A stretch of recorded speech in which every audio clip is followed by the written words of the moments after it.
Hey guys, आप सभी का स्वागत है आपके अपने YouTube चैनल ऑनलाइन शिक्षण पर। मैं हूं आपके साथ अंजलि वालियान और आप सभी का स्वागत करती हूं। फ्रेंड्स, जैसा कि मैंने आपको इन्फॉर्म किया था कि समावेशी शिक्षा की दीक्षा ऐप पर कोर्स पूरा करने की जो लास्ट डेट है वह है 30 नवंबर यानी कल। इसका मतलब ये है कि आपको सभी असाइनमेंट समावेशी शिक्षा के कल तक सबमिट करने हैं। और आपको बताना चाहूँगी दोस्तों, हमने 3 असाइनमेंट कंप्लीट कर लिए हैं और अब आज ही क्या करेंगे, अभी आगे के 3-4 असाइनमेंट और अभी कंप्लीट करेंगे और उनकी साथ के साथ पीडीएफ बनाकर आप लोग अभी सेंड करेंगे, ठीक है। और कल तक हम आगे के सभी असाइनमेंट समावेशी शिक्षा के कंप्लीट कर लेंगे टाइम से पहले पहले, ये मेरा आपसे वादा है। तो चलिए शुरू हो जाइए, आज की वीडियो की शुरुआत करते हैं और असाइनमेंट नंबर 4, 5th और 6th तीनों बहुत छोटे छोटे से हैं, अभी कंप्लीट करते हैं। ऑलराइट गाइस, तो चलिए सबसे पहले आपको बताना चाहूंगी कि फर्स्ट पेज आपको एज इट इज ऐसा ही रखना है। आप एक काम कर लीजिए, एक ही पेज बना लीजिए और उसमें असाइनमेंट टॉपिक जो है उसी को चेंज करते रहिए, यानी उसको एडिट करके असाइनमेंट टॉपिक को चेंज कर सकते हैं आप उसकी जगह पर जो आपने पहले लिखा था। और बाकी चीज़ें तो आपको पता है सेम रहने वाली है। फ्रंट पेज पर नाम हो, चाहे रजिस्ट्रेशन नंबर हो, सब्जेक्ट का नाम हो, तो बाकी सारी चीज़ें सेम रहेगी, सिर्फ और सिर्फ आपका टॉपिक चेंज होने वाला है, ठीक है। तो आप 2-3 असाइनमेंट एक साथ भी भेज सकते हैं, ये मैंने आपको पहले भी बता दिया था। और हाँ दोस्तों, आप में से किसी एक प्रशिक्षु का कमेंट था कि मैम ये बताइए कि टोटल कितने असाइनमेंट बनाने हैं समावेशी शिक्षा में। तो दोस्तों, आपने देखा होगा कि 18 टॉपिक है आपके समावेशी शिक्षा में का जो कोर्स है दीक्षा ऐप पर, उसमें 18 टॉपिक्स है। तो आपको 18 ही असाइनमेंट बनाने हैं, क्योंकि हर एक टॉपिक में आपको असाइनमेंट बनाने के लिए दिया गया है। ये मैं आपको पहले ही बता चुकी हूँ कि क्वेश्चंस कितने उनमें से आपको करने हैं। अगर ज़्यादा क्वेश्चंस दिए गए हैं तो उनमें से आप 3 या 4 क्वेश्चन कर लीजिए, और अगर 3 या 4 ही पूछे हैं तो आप उनके सभी के उत्तर दे दीजिए, ठीक है। तो चलिए बनाना शुरू करिए असाइनमेंट नंबर 4। यहाँ इसका टॉपिक है वाक एवं अस्थि बाधित बच्चों का शारीरिक या शैक्षिक समावेशन, ठीक है। ये आपका टॉपिक का नाम है 4th असाइनमेंट का। और इसी से संबंधित आपका पहला प्रश्न बनता है कि वाक बाधिता किसे कहते हैं और वाक बाधित बच्चों के शैक्षिक समावेशन हेतु कुछ प्रमुख सुझाव दीजिए। दोस्तों, अगर मैं थोड़ा तेज बोलती हूँ तो आप वीडियो को पॉज करके नोट कर सकते हैं। वाक बाधित बच्चे, पहले तो हम इसमें यही बताएंगे क्योंकि यही पूछा है क्वेश्चन में। वाक बाधित बच्चों से तात्पर्य उन बच्चों से है जिनमें सामान्य वाक ध्वनि नहीं होती, जिसमें बोलने वाले का गंतव्य सुनने वाला समझ नहीं पाता है या अस्पष्टता या देरी से समझ पाता है।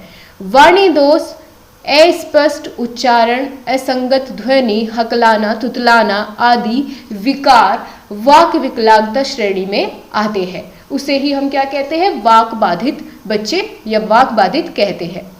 वाक बाधित बच्चों के शैक्षिक समावेशन हेतु कुछ सुझाव पूछे गए थे।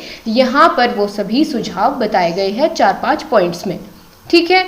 कि भाई यदि आपके घर में बोलने में से असमर्थ कोई भी बच्चा है, विलंबी बच्चा है, अगर ऐसे बच्चों से आपका वास्ता पड़ता है तो आपको सर्वप्रथम उनकी डॉक्टरी निरीक्षण कराना होगा ताकि शारीरिक कारणों का पता लगाया जा सके, ठीक है। तो इसी से संबंधित ये आपके 3-4 पॉइंट्स है, आप लोग नोट कर सकते हैं।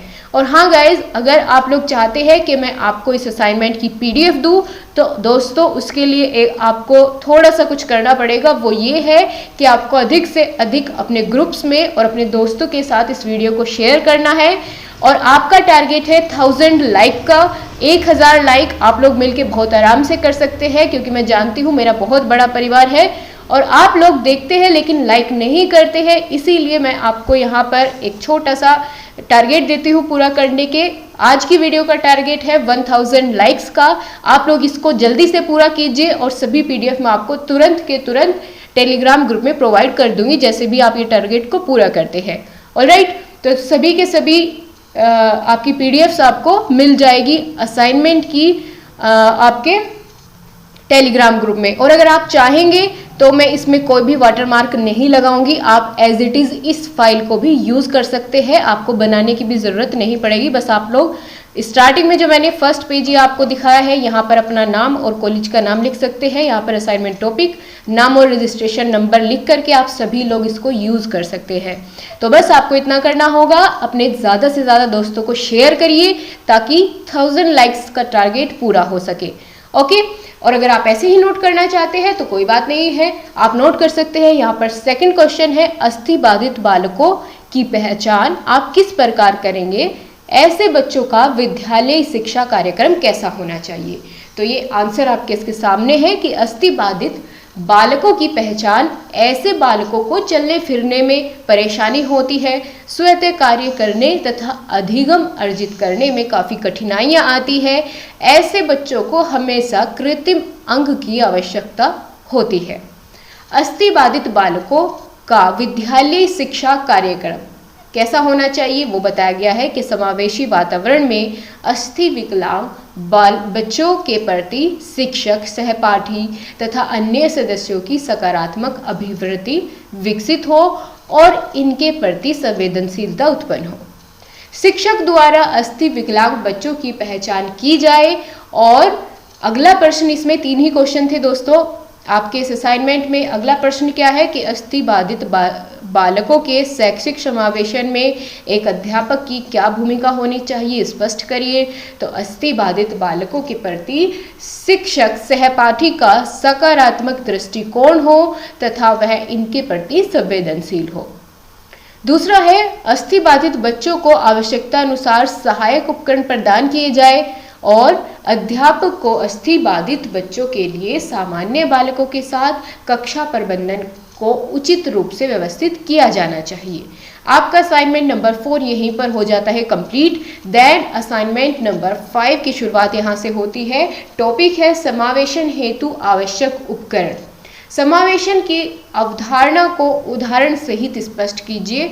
तो ये समावेशन की अवधारणा सबसे पहले आपको यहाँ पर बतानी है।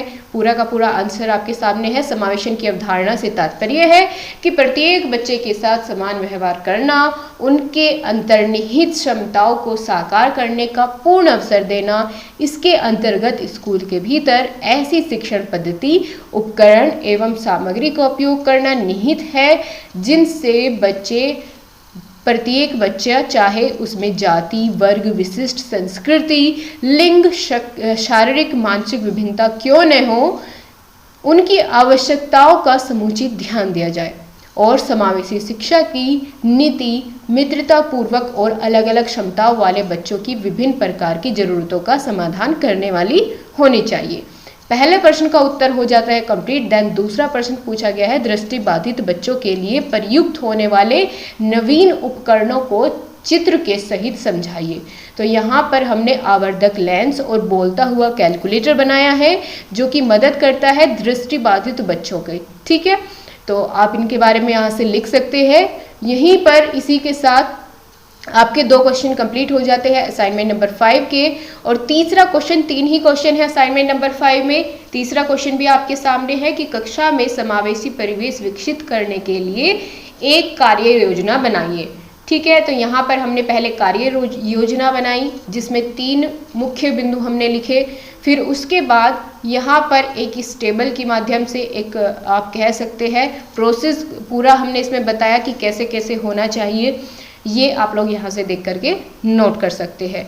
अब यहाँ पर छठा असाइनमेंट आपके सामने है दोस्तों। 18 असाइनमेंट है। कल भी 4-5 एक साथ मैं आपको कंप्लीट करा दूंगी सुबह में, और फिर दोपहर में एक क्लास होगी, उसमें सारे के सारे आपके असाइनमेंट कंप्लीट हो जाएंगे कल तक का ही आपके पास समावेशी शिक्षा के सभी असाइनमेंट बनाने का समय है।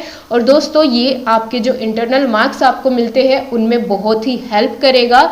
आपको वे मार्क्स इस बार इन्हीं के आधार पर दिए जाने वाले हैं, तो आप लोग बिल्कुल भी इसको नेग्लेक्ट ना करें। सभी लोग अपने समय से असाइनमेंट्स बना करके सबमिट करें।